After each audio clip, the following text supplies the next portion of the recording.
Despite Disney's experiment with releasing movies like Black Widow and Jungle Cruise Day and date in theaters and in the home on the PVOD tier of its Disney Plus premiere, Imax CEO Rich Gelfond doesn't believe the model will be the new normal moving forward. Every studio has seen the same data that Disney has seen. What Disney did is experiment during the pandemic, which is what they said they were going to do, the CEO said during the large format exhibitors Q2 2021 earnings call Tuesday.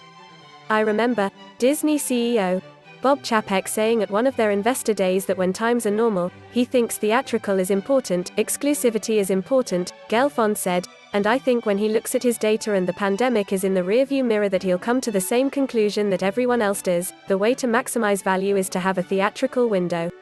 They used to sell the same property 5 times, and now they're selling it once.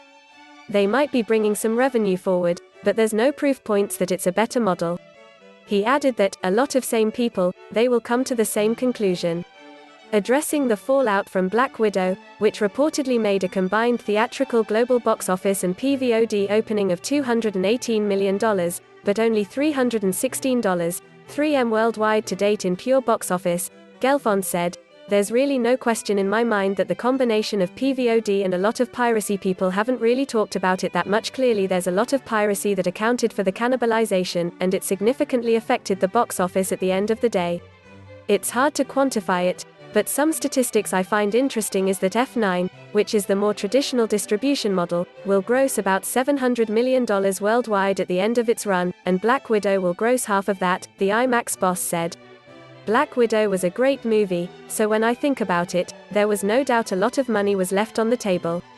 At the domestic box office, Black Widow dropped 68% in its second weekend, the most for any Disney Plus Marvel Cinematic Universe title. The result raised the ire of the National Association of Theater Owners, which slammed the Burbank, CA-based studio for allowing the superhero origin title to be mowed down by piracy and truncating windows.